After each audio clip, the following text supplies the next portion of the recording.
Assalamu alaikum. Welcome to the Rumi Forum. My name is Sarah Hassan. I'm the president and founder of OneBlue.org, a new non-profit that focuses on Web 2.0 conflict resolution. Our discussion today is, can President Obama meet the expectations of the Muslim world? Our guest is Congressman Glenn Nye of Virginia's 2nd District. Congressman Nye served as a Foreign Service officer for over 10 years in the conflict areas of Kosovo, Iraq, and Afghanistan. During this time, he received the State Department's Superior Honor Award for heading up the rescue of 26 U.S. citizens and the release of an American hostage in Kosovo. He later joined the U.S. Agency for International Development, where he managed the Afghan Constitutional Convention and helped with the 2002 presidential election there. At the USAID, he also worked towards providing absentee ballots for US-based Iraqis and managed a development program for the West Bank and Gaza. He has first-hand experience in efforts to create jobs and provide economic opportunities for Iraqis as part of the counter-insurgency effort. Congressman Nye serves on the Senate Armed Services Committee, the House Veterans Affairs Committee, and the House Small Business Subcommittee on Contracting and Technology. Congressman Nye, I'd like to thank you for making it out. I know it's difficult with voting, so I'm glad today's your day off from that. So I'd like to welcome you and let you dive into the question of can President Obama meet the expectations of the Muslim world? Well, first of all, let me thank you and the organizers of the Rumi Forum for having me and for understanding that I had to cancel once due to votes. And so thank you for having me back again, Sarah, and thank you for moderating today. You mentioned a little bit about my background. I'm relatively new in the political world, although I've been working on policy for a number of years and in the government on the executive branch side. I just swore into Congress this year in January, but prior to that, as you mentioned, I've been working overseas in many countries for both the State Department and the U.S. Agency for International Development, doing a number of projects from American citizen protection to democratic development to economic development in a number of regions of the world, but much of my work has been concentrated in countries in conflict.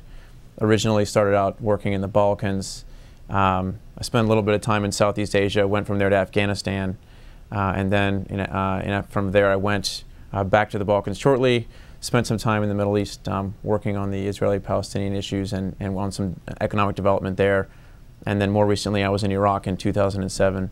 I had a chance to work on the mission out there on the counter-insurgency program in Iraq through economic development. So that has been sort of my perspective on world issues, and having worked on the executive side of things, that's kind of the perspective I've had. In addition to my official work, I also spent some time traveling with an organization called Physicians for Peace, which was essentially a medical organization that brought doctors to various countries around the world, a lot of them in the Middle East, and did direct doctor-to-doctor training. The idea of which was train local doctors, and then when you leave, you've left skills behind which continue to help and serve the local communities. So I actually started doing that back when I was in college, and it was sort of my entree to the international world. What I enjoyed about it was I felt like I got to be involved in representing the best of America, traveling overseas and working in a humanitarian way to help people in a direct way. And that's kind of one of the things that interested me in getting more involved in the foreign policy world. One of the reasons why I wanted to study at Georgetown and then go into the Foreign Service after I finished there. So that's kind of led me into what I've done in my life and the perspectives that I have now. Your question is a very good question. It's also a very difficult question to answer very succinctly because I guess it's a work in progress, and we're finding out as we go along. You know, obviously the president is creating a new policy towards the world and is working very hard to do that, and I think has laid out very clearly some important themes in his speech recently in Cairo. But I feel like we're in a position where we can really change some of the ways that America approaches the world and some of our relations with some of the key countries, especially in the Middle East, but we have some work left to do there. So it's going to take some time before we can really learn the lessons here. I can tell you though, from my perspective and now working in Congress, I feel like there's reason for some optimism in our approach. And I'll tell you that some of the lessons that I learned, which I think were interesting to me as I went through my career working overseas, were that, one, though the cultures were by description quite different in a lot of the places I've worked, essentially human beings are very much the same around the world. And we found that when we worked with people on democratic initiatives, the ideas made sense in any culture, in any context. The difference was how they were applied. And also, when I worked on economic development, we found also it was very easy to bridge any cultural divides in many parts of the world when you talk about the basic topics of creating jobs, creating prosperity. I mean, these are universal themes that people understand all over the world. And those were ways that I think we found we bridged any differences relatively quickly. My perspective is that most people want the same thing. Most people want a stable life and a better life for their children than they've had. And I think that's very fair. And that's when we incorporate that kind of thinking in our foreign policy, I think we find that we are able to connect very well with folks in all parts of the world. So we definitely we have some work to do, but I'm excited about the opportunities ahead. So you just mentioned that you came across in your travels, obviously, many cultures, many different types of people. So Muslims are not necessarily a monolith. So how would you define their expectations of the president, and did that speech indeed touch on the very issues that mean something to them?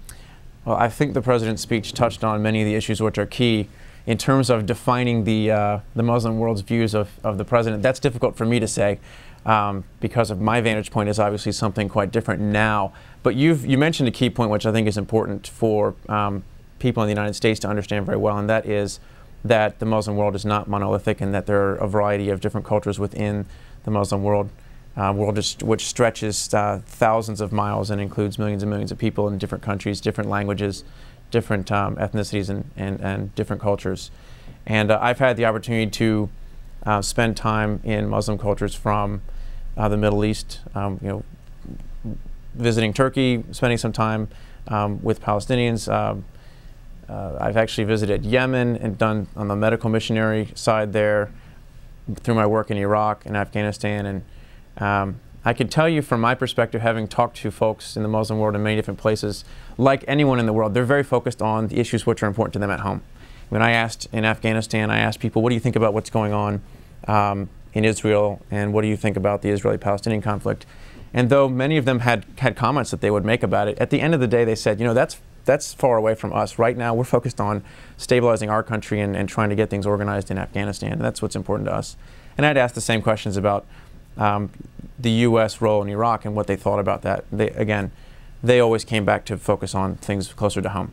Said in Afghanistan we're struggling with setting up a new country, with getting ourselves organized economically, and we're very focused on the local list of issues. And I think that's an important thing that we've got to remember when talking about foreign policy, not to paint an entire culture with one broad brush. Right, so you've been watching lately. I mean, I guess critics would say that we still have issues with countries like Iran and with the recent Al-Qaeda bombings in Indonesia. So do you think the president was able to reach out to the people that he was trying to reach, or are there still things that need to get done? Well, I think both of those are true. I think the president touched on the topics which are on people's minds today. But clearly there's still work left to be done, and I think the president, that's what he said in his speech, was these are areas where we need to work to move forward. Obviously there are some very contentious issues still out there, and they're very difficult, and if they were easy we would have solved them a long time ago.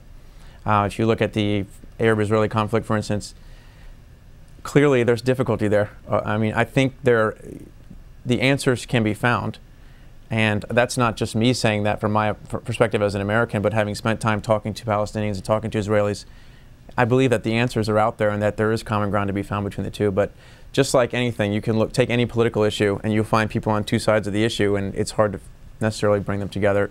It's the same here in the United States with many of the issues we're grappling with on Capitol Hill lately, so with even domestic issues. So I find that it's best not to label folks, but to focus on the specifics of the issues at hand and try to find common ground. And if we as Americans can help bring about that process, then I think that's important that we do that. So is the Arab-Israeli conflict still at the crux of issues between Muslims and the United States? I think that it is an issue which is on people's minds in many parts of the world. And clearly it's an issue that we as Americans care a lot about. not just because of our connections with the people that live in the region, but also because it's an issue which sort of centers conflict, and it's an issue we'd like to help find a resolution to because we want to relieve that conflict. Now, I know there are many people who would say that if you solve the conflict between the Israelis and Palestinians, that there's going to be peace around the world, and I'm sorry to say I don't think that's exactly true. We have a serious problem that we have to confront very carefully, and that is terrorism that is global in scope, and that is based in many areas many areas of the Muslim world. I don't think it's a tenet of Islam, but I do think that we need to be realistic when we say there are global terrorist elements located in places where they have blended in with Muslim cultures, and we need to be very aware of the separation between the two. I've worked in Afghanistan, I've worked in Iraq. We have been able to find friends with Muslims all over the world, and there are those groups that are still opposed to the message that the United States portrays and that much of the world portrays, and that's a message of democracy and a message of peace. There are those who just don't want to hear that message and don't agree with it, and we have to be vigilant about dealing with those folks. But I think we found when we worked with local communities in places like Afghanistan, even in some very difficult places, we have created alliances with Muslims, and we have been able to work to try to push away that terrorist element and to try to sideline them. And I think we're making some progress. We found that we made some progress dealing with the al-Qaeda elements in Iraq. But what it took to be successful there was local Iraqis, was Muslims saying we would rather work with the Americans against al-Qaeda than live with their presence here because we don't agree with their view. And when we got to that point, we found that we could be successful in defeating the al-Qaeda elements in Iraq. Now we have a challenge in Afghanistan and Pakistan. We have a similar challenge, and we've got to work together with Afghans. We've got to work together with Pakistanis to make that happen. So, can you tell us a bit about what it was like on the ground in Iraq and Afghanistan in terms of forming those alliances and trying to see how the people in those areas could relate more to the United States through economic development and opportunity? Absolutely. I think we found we had success when we brought the focus down to the issues which were very present in regular people's lives every day. And again, it was the issue of people wanted in Iraq, in Afghanistan, they wanted some stability. They were looking for the same things that most people around the world were looking for. They wanted some stability and security. They wanted some economic opportunity, which was basically they wanted the opportunity to have jobs.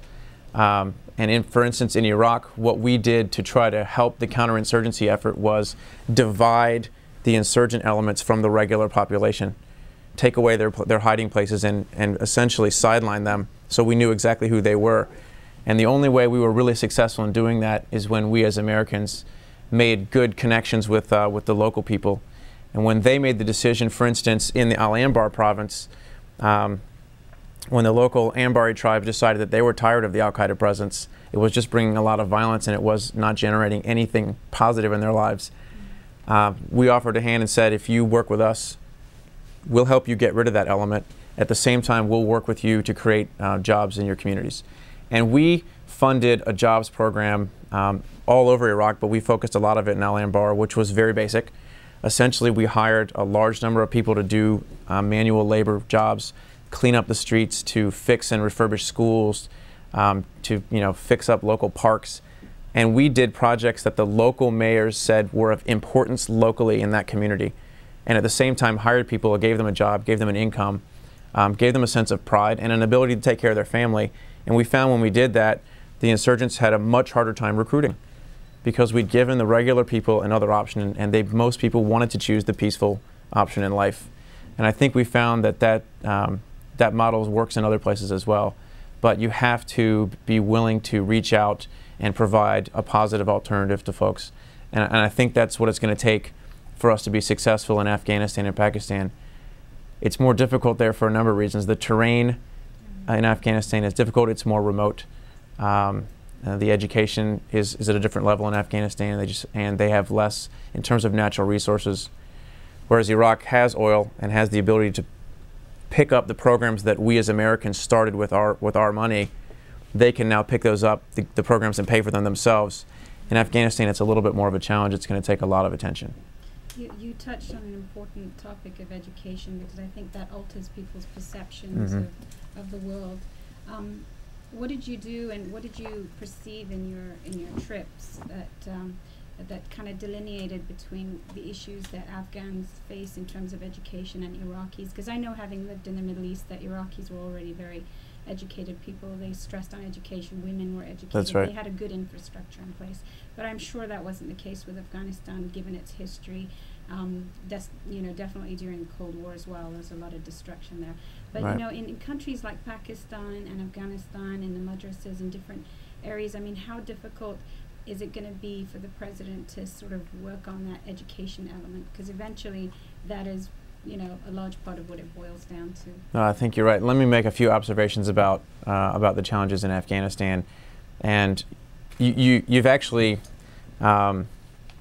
laid out a key difference between Iraq and the challenges in Iraq and Afghanistan, in the sense that Iraqis had spent a lot of time on educating people, and the culture was quite a bit different than what you find in Afghanistan. Afghanistan suffers from remoteness of many of its people, so it's more difficult, obviously, for them to organize any kind of central government-related effort. They are much further behind than Iraq in terms of basic education. But interestingly enough, I found that when we ran our elections project in Afghanistan, I was working on an international team that managed an elections program to elect delegates to come to Kabul and negotiate the new constitution. This is the Loya Jirga concept. We found that when we sent out people to villages, even to talk about the reason behind a constitution, the reason behind the election, and how they were going to take part by voting, we found that people took actually pretty quickly to the concept. They understood what we meant. Some of them had some very good questions about the relevance of the central government in their lives. And they were good questions. They were tough questions. Why should I care about what goes on in Kabul when I live out in a province and it's far away? Some of them had some very specific concerns about the election process and security, because they were concerned that if they voted a certain way and anyone found out, they obviously would be subject to intimidation or coercion. And once we had our teams out there explaining the way the election process worked, and in Afghanistan, what happened was people would vote by secret ballot, and then they would take all the ballot boxes into a central counting facility in Kabul, and they would mix the ballot boxes from a region together on a table. And then they would pick them up and count them, so that no individual village could be identified as having voted heavily for one candidate or the other. And that way, you knew that as a voter, you could vote with the confidence that your vote would be private and that no one would find out about it. Once we explained that process, we found a lot of people saying, okay, great, we're ready, we want to do this. So we had to deal with their specific concerns, and even though the general level of education in Afghanistan is low, basic concepts of democracy actually translated quite well. Now, there were cultural questions that had to be dealt with as well. I remember, for instance, there was one election that was held in one of the provinces where they had a council of folks that were sitting down, that were listening to presentations from candidates who were running to be a delegate for the Constitutional Convention. And a gentleman stood up in the back of the room with a Quran and said, "Let anybody in this room tell me that this isn't the only law that we need. This isn't the right law." And it got really quiet. And so I guess nobody really wanted to directly refute that idea, but then one of the Afghan organizers said, "That's a really good point. So let's try to elect delegates who keep that in mind and can take that message with them to Kabul and make sure that when we write the new constitution, that the most important principles from our Quran are in that constitution, and that way we protect the value of the principle there." And the gentleman seemed to agree with that. So there was some of the challenges that had to be overcome in terms of introducing an election process to a place where there hadn't really been that type of election before. But we found, despite the low level of education, those things did translate. One of the issues that I know we face, it's ongoing, is education for women and for girls, and that's something that the United States has been very supportive of, trying to help bring about a higher level of education for women in places like Afghanistan. But I think one of the lessons for us is we should support those things.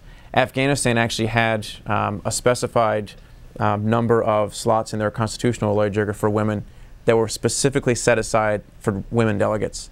And I believe they have a similar system now with their parliament, and they have a certain number of women delegates elected. But we found it's still a cultural question. If you go out to small towns, it's a family issue more than even a political issue. And I think that's where some of the difficulty lies.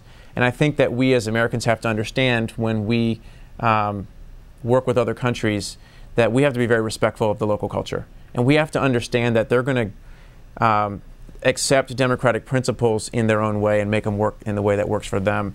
And so we have to be willing to listen a lot. And I think that's what we're doing more of these days. So I'm looking forward to seeing how that unfolds. When I last spoke to Ambassador Jawad of Afghanistan, I remember the most pressing problem was obviously the lack of economic development and the fact that there weren't enough jobs, and then the whole poppy crop issues were really pressing. Do you think what the president promised in terms of helping Afghanistan develop its infrastructure and also to provide more security on a daily basis is working? I mean, the recent step up in aid and troops, right. Is that helping? I think it's the right plan, and I think it will prove in the end to be the right road. I think we learned some important lessons in Iraq about the value of providing some support for infrastructure, but even more than that, some support for jobs, for local jobs, keeping people busy, giving them some hope. Afghanistan is a difficult environment, and I think it's going to take some time before we see all the fruits of that investment, but I think we're on the right path now. We know that the lessons from Iraq don't necessarily translate one for one from Iraq to Afghanistan. They're very different places. We have very different challenges. However, I think the concept that we proved works in Iraq will work there. I've seen it work in the Palestinian territories in Iraq, and I think it can work in Afghanistan, but it's going to take some time to really get the traction we need. But I do believe in the concept.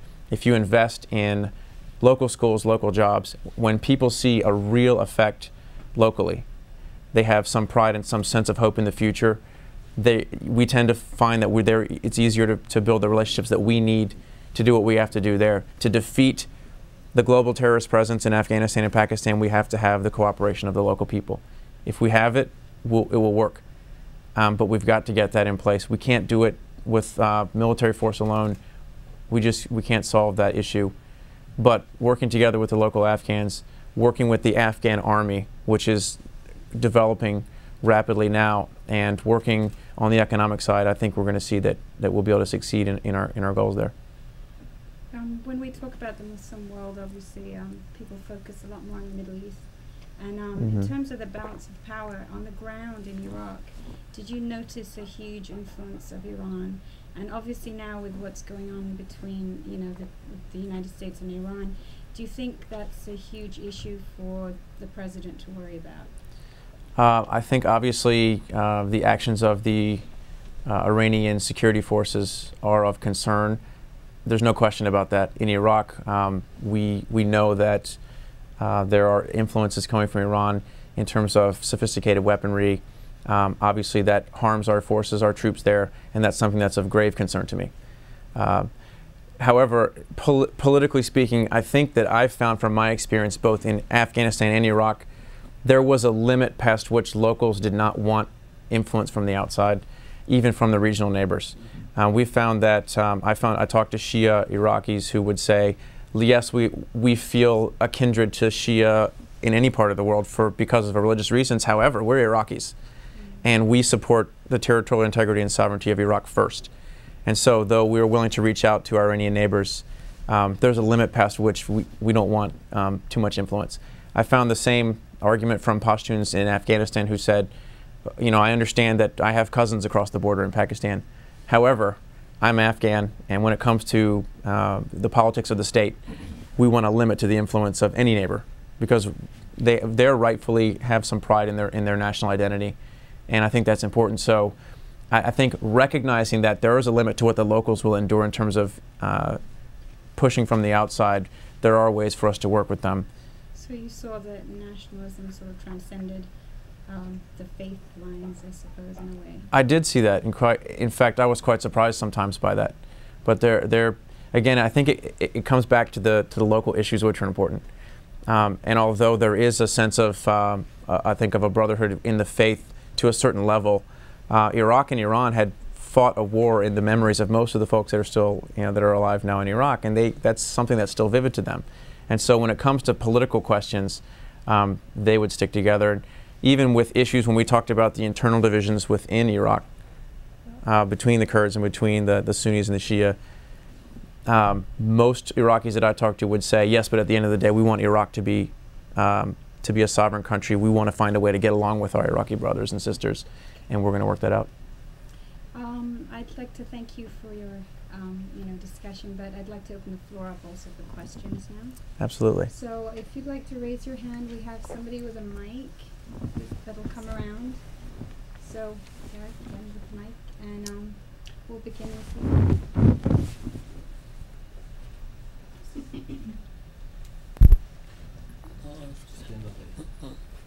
Abraham Abidor, formerly with the Foreign Service and now a consultant with the American Turkish Council. As far as you can tell, Mr. Congressman, how much do the people of the 2nd District of Virginia, the more than 500,000 people that you represent, how much do they know about Middle Eastern issues, and how much do they care about U.S. involvement and resolution of these issues? Well, it's a great question. Thank you. And I'll tell you, I grew up in the 2nd District of Virginia, Norfolk, Virginia, and we are extremely cognizant of foreign affairs issues because we have such a heavy military presence. So many people that that either are from the 2nd District, from the Hampton Roads area, or have moved there, are involved in our military, particularly in our Navy, but we have all branches of military represented. And so we understand very well the challenges that face us in the world. And I remember growing up in Norfolk and spending time at Virginia Beach and watching the planes that fly out of Oceana Naval Air Station training, and I watched the ships sail overseas. And it's a vivid image in my mind, and it made me ask a lot of questions. Where are they going? Why? What's going on out there? So I think people in my area of the country in Hampton Roads are very aware of what's happening around the world, especially places where we end up with military intervention, because the people that are going out to do the hard work out there are coming for a large part out of my district. So we have a ethnically diverse district as well. We've got folks represented from many different communities overseas, people with family ties. So obviously that's important to them, but I think by and large, if you talk to the average person in Hampton Roads, Virginia, they're going to be keenly aware of America's involvement in places like the Middle East and Afghanistan.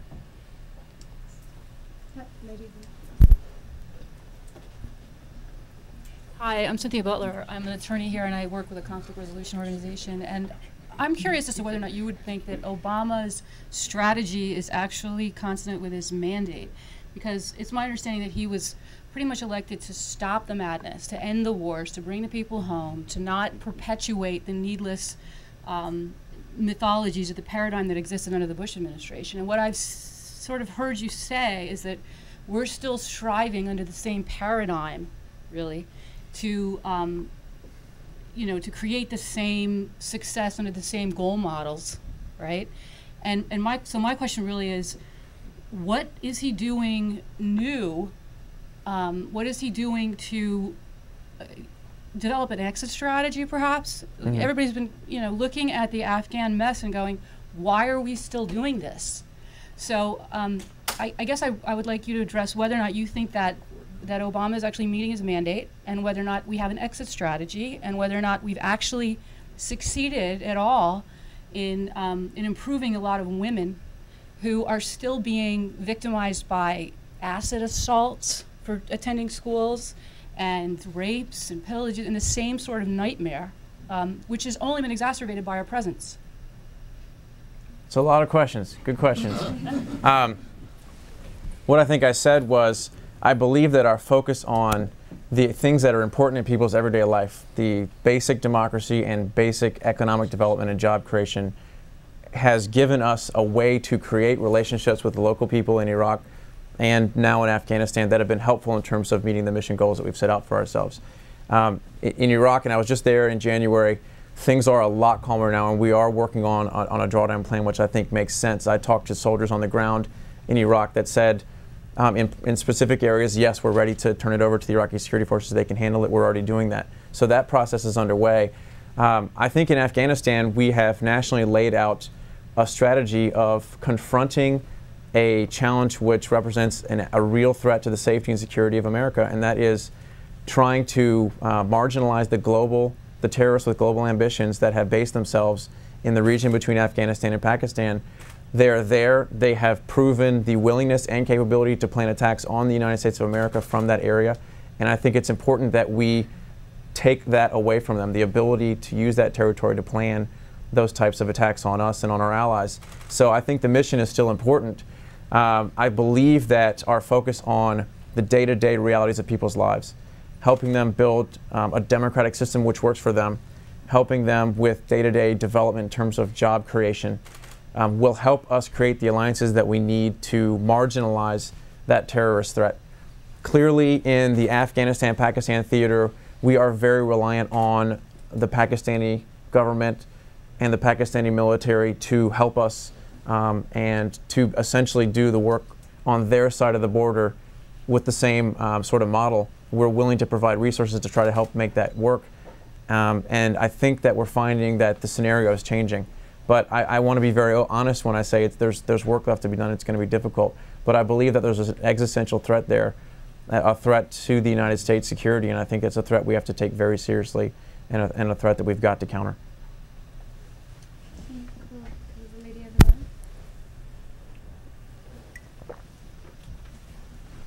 Hi, and thank you for being here, and thank you for your work. I actually have been with USAID and recently with JIDO, the Joint IED Defeat Organization, and I'm sort of an independent consultant advisor right now, trying to work the whole of government strategy and bring the 3Ds together. Are you familiar with Gretchen Peters' book, Seeds of Terror, and the briefing she's doing on I haven't gotten through the book yet, but you know. But I hope to. Yeah. So my question, sir, is how do you think we need to adjust what we're doing, make sure our own folks who are helping anybody, but particularly the people of Afghanistan right now, how do we need to adjust the work that we're doing to meet the challenges presented by these drug lords and these incredibly powerful people who are also, for lack of a better way to say this, providing some livelihood for Afghans? How do we offset that? That's obviously a challenge. And right. And you mentioned earlier people, want to have the dignity basically at work. So how do we face that challenge, which apparently is huge? Thank you. And also let me start by saying thank you for the service and the work that you've been doing. I think in terms of being successful in Afghanistan, you obviously raised a couple of key challenges. But it goes back to the similar idea. And again, it's a question of resources. But we have to be able to focus on creating local alliances with people that live in the towns and villages every day. They're the ones who will tell us who the good people, who the good guys and who the bad guys are, essentially. They're the ones who will tell us where the terrorist elements are hiding. They're the ones who will tell us that somebody came and dug up a hole last night in this road. We can use technology, and you're doing that with your work with JIDO, to help reduce the threats to us from IEDs. And we're making some big headway there. But the best thing that I think we've done that we found is useful is when we find local people who will just tell us, like, there's a bomb on that road, don't go down there. That's how we're successful in terms of the security side of things. In terms of countering the presence of those who are harvesting poppies and other things, again, we have to be able to help provide some economic alternatives. It's a big challenge in Afghanistan. Again, Iraq has oil revenue and is able to use that to fund the kind of development initiatives that we started through USAID and that we're still doing a little bit of now, but the Iraqis are picking that up from us. Afghanistan, it's a longer term challenge, and I think we're going to have to be realistic in Afghanistan with what our goals are for the country. I think obviously first and foremost for us, we have to focus on the Al-Qaeda and the global terrorist threat. And that's the fight that we've got to win. But in terms of helping Afghanistan onto a path of stability, we should try to be as helpful as we can. But at the end of the day, it's going to be up to the Afghans to determine the course of their future. I think it's an area where we and our NATO allies and also just the broader international community are going to have to stay focused on for many years to come, because we need to win the fight against the global terrorists now, but we also have to make sure that we don't yield to them any kind of territory that they can then use to reestablish themselves on later, which means Afghanistan needs to have some kind of stable functioning government. but they're going to have to find a path that works for them. And I don't think we can tell them exactly the way it has to be. I think some of that's got to be developed organically by the Afghans themselves. I'll try this side, gentleman back there. Yeah. Greetings. Thank you, Congressman. It's been a great pleasure listening to you, and I honor your work before even coming to Congress. My name is David Myers, and I'm the director of the Department of Homeland Security's Center for Faith-Based and Community Initiatives. So I'd like to bring the conversation back to faith, if I could, a little bit. You suggested that both in Iraq and in Afghanistan, that at the end of the day, nationalism can't even trump faith kind of lines in terms of identity and in terms of what controls some of the part of the conversation. Mm-hmm. So if we could come back to faith, what role do you see interfaith kind of dialogue having in fulfilling the president's goals in terms of the Muslim world?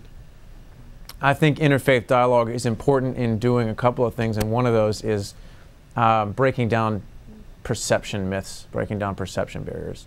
And whenever I go to talk to groups of young people, students, either at the college or high school level, I ask them to challenge themselves to be aware of where they develop their perceptions about any part of the world or any people, and just be open to analyze why they believe what they believe.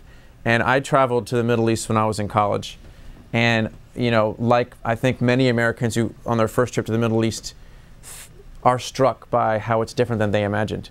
And so I had to ask myself, why is that? Why was my imagination so different from the actual reality? It's not what I thought. So I think one of the things that interfaith dialogue helps us do is understand that we're all human beings, whatever our faith. Most people in every part of the world and every faith are looking for the same things. In fact, generally speaking, in my experience, our approach to faith is driven by the same reasons, the same principles. Trying to gain a greater understanding of the purpose of humanity and of our relationship with something greater than us. But also, I think that kind of interfaith relationship can help us, because I found when I was working in Israel with Israelis and with Palestinians that conservative Jews and conservative Muslims had a lot in common. And they will say this to me. They told me this. Yeah, they share a lot of the same tenets and principles. And when you realize those things, and I think a lot of folks that aren't in that part of the world or look at it from an outside perspective don't realize that until you get into an interfaith discussion and you realize that there's 90% overlap in many ways between most faiths. It's really sort of the politics that differs people, not necessarily the faith. And the cultural side of things, if you look at it just from the perspective of, well, what does somebody wear and what do they eat and what is the shape of the building that they pray in? But if you get past those things, just sort of the visceral impressions, I think the interfaith dialogue is very helpful in helping us understand that we have a lot more commonality than difference. And that's the key in so many ways to finding common ground and bridging the 10% area where we may disagree. This gentleman here in the green shirt. Good afternoon, Congressman Nye. My name is Rami Amdak. I'm an undergrad student at Rhodes College, double majoring in sociology and philosophy. I just wanted to address you mentioned about global terrorist elements. It seems to me imperative that Obama distance himself from Saudi Arabia to some degree due to their deep-seated connection to Wahhabism, and it's a movement started by Muhammad ibn Abdul Wahhab in the mid-1700s. Mm-hmm. It seems their interpretation, if you will, of Islam seems to promote kind of violent reaction to maintaining what they claim to be a traditional or conservative outlook on Islam. So given our dependency on Saudi Arabia for oil and our kind of historical connection to them politically, what does Obama need to do to kind of address that confrontation? It's a good question. And I have found through my discussions with Muslims across the world in many different countries and many different cultures that many have said to me, look, we don't respect that approach, the violent approach, and we think that it gives our religion and our culture a bad image and a bad name, and we want to try to find ways to project a different image. I think at the end of the day, we have to be able to honestly look at the situation in the world and recognize that there are those who will try to use religion or many other things as reasons for violence for whatever reason they have, for whatever political reason.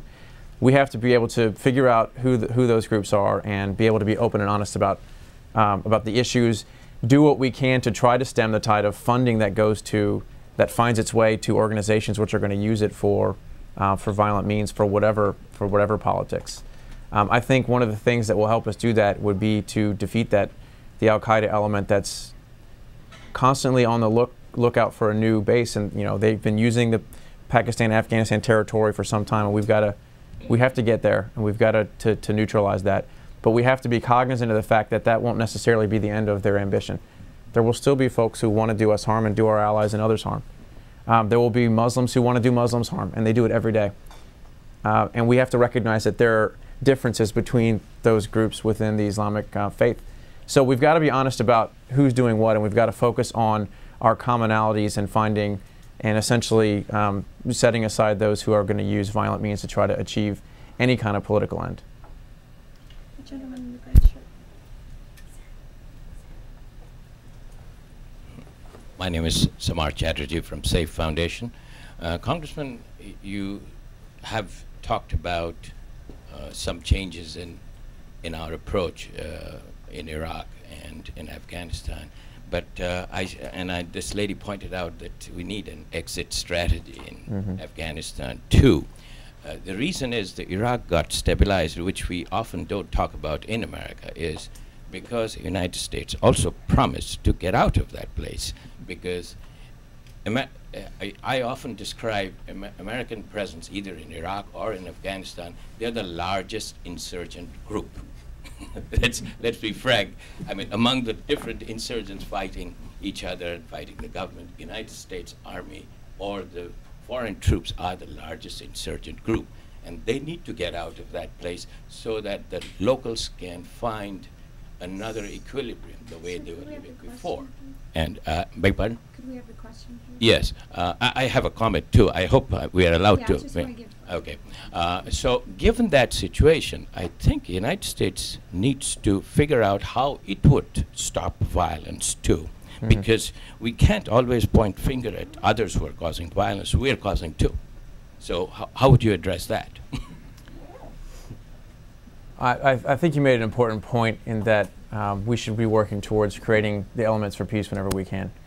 Again, I think we're on the path right now to drawing down our forces in Iraq. I think in Afghanistan there is a threat to the United States' safety and security, which is evident and is borne out by an attack on our homeland that has been perpetrated and planned from that area, from Al-Qaeda elements basing in the area between Afghanistan and Pakistan. I don't think we can ignore that. So I think that we need to be present in Afghanistan until we can neutralize that threat to us and to our allies. And then how far are you going to go? Because they're in Pakistan and they're moving on India's border now. So, and the United States is telling India, don't do anything. Sir, I'm afraid I'm gonna- you I'll answer your follow-up, but I think we're going to try to avoid doing double questions. But the answer is we need to go as far as we can to neutralize the global threat there. And until we succeed, we're still going to have work to do. I think we have a question now. Okay.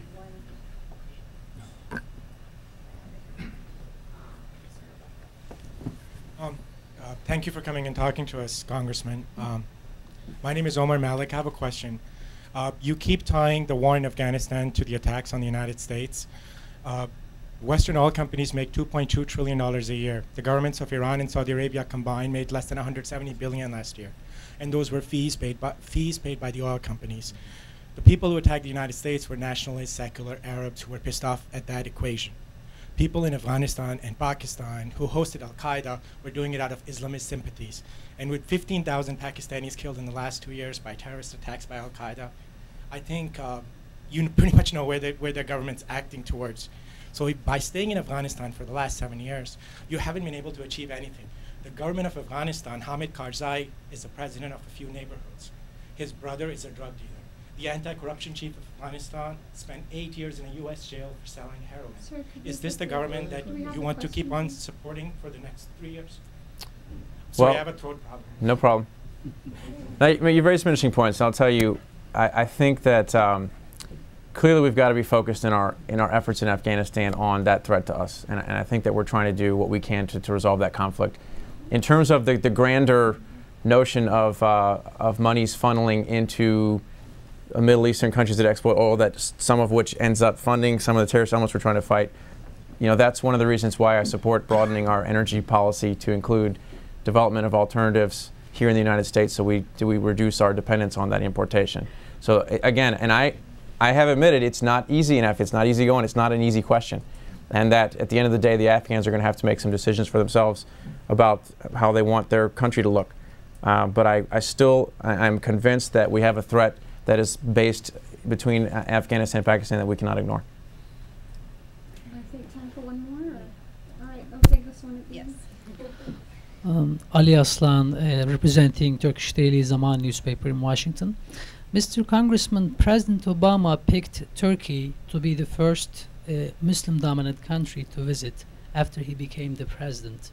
What is the significance of that visit, and what is the significance of Turkey, especially when it comes to reaching out Muslims all over the world?